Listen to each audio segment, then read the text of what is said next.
Now, 8 months ago, the UK government graciously decided to protect all of us by enforcing age verification rules under the Online Safety Act. And the results? Well, they are astonishing. Over 5 million extra age checks are now triggered across the UK every single day. Millions of adults are on a daily basis proven to an algorithm that they are, in fact, adults. And according to the latest statistics from YouGov, the data is impressive. A whopping 75% of Britons still support these laws, which is absolutely fascinating because that same data shows that nearly 60% of people openly admit they don't actually think the laws work. Welcome back to the channel, and today on Talk Tech to Me, we're going to be breaking this down. We're going to be looking at the British public's new favourite pastime, overwhelmingly supporting a law that everyone knows is completely useless. I'm Dan Murphy. Let's get into it.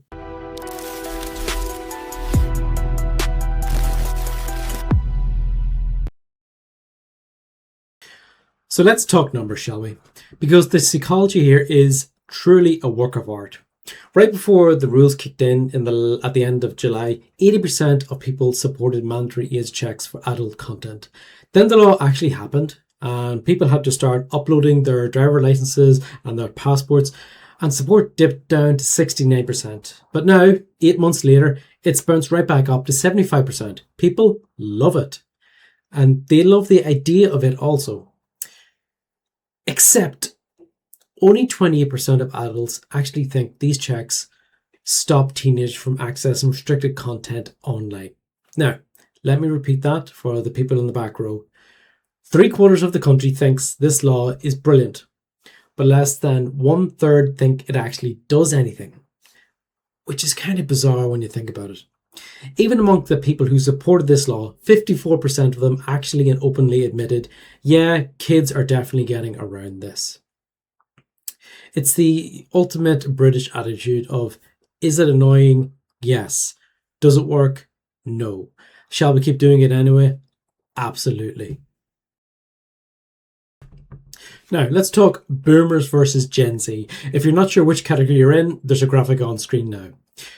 You might be wondering, who exactly is driving this unbridled enthusiasm for uploading personal documents to random third-party sites and verification companies? And surprise, surprise, it's the people who never actually run into these pop-ups on a daily basis. An astonishing 92% of baby boomers support the age verification rules. Meanwhile, support among Gen Z drops to 58%. And if you look specifically at young males in Gen Z, support collapses down to 46%. Why, might you ask, is there a massive split in this?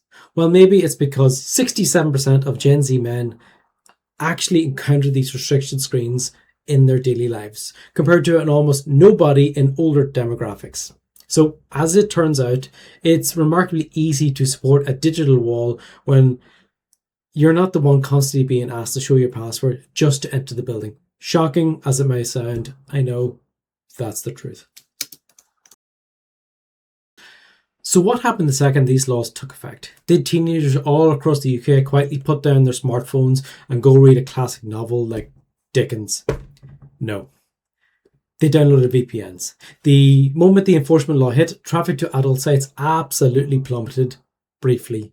Meanwhile, VPN downloads skyrocketed to the top of the Apple App Store because, as it turns out, teenagers understand how the internet works slightly better than a committee of politicians in Westminster. So, how does the public want to fix the fact that kids are bypassing government age checks with VPNs? By banning kids from using VPNs. Of course they are. 50% of Britons now believe that under 18 should legally be banned from accessing virtual private networks, VPNs. Because why stop at creating a flawed age check system when you can try to ban the basic cybersecurity tools that protect digital privacy online too? Gen Z men, by the way, oppose a VPN ban by 54%, probably because they realize that VPNs are used for things like, well, basic internet safety, not getting hacked while using sort of free public Wi-Fi. But hey, who needs privacy when you have moral panics to manage and maintain? They're also used massively in industry then as well. It would just be an ungovernable system.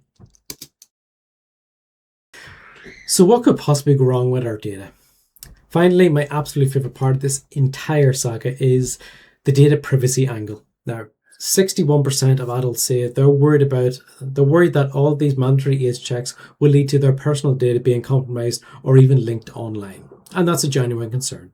And 58% are worried about government online censorship also as well. So to recap the current consensus, we know the laws don't stop kids. We know they force us to give sensitive personal data to random third-party platforms. We're terrified our data will get stolen, but we're also terrified about government censorship. And yes, 75% of us still say, yes, please, give us more of this that you have coming. So it turns out, as long as the policy claims to protect the children and protect children online, we are more than happy to sign away our digital privacy, download 5 different VPNs, and pretend the internet stops at the English channel. So congratulations to everyone involved. We've successfully made the UK internet more complicated, giving VPN companies a record-breaking year, and I'm fully aware that they sponsor YouTube channels all the time. And we've accomplished not much else with this. Now, as always, this was very pessimistic, and I normally the tone of my videos are a lot more uplifting, but I hate to see genuine resources and effort wasted on something that, with a bit more thought and effort, could have accomplished so much more and actually said and done what it said it was going to do originally. I'd love to hear comments. I want to hear what you think about this year. I want to hear if you've had any sort of particular experiences with using this law, getting around this law, being affected by this law, whether directly or indirectly, whether you're an adult or a child anywhere in the UK or even further abroad, and what other countries are doing that as well. I've been Dan Murphy. This is Talk Tech to Me. Have a great day, everyone. Bye-bye.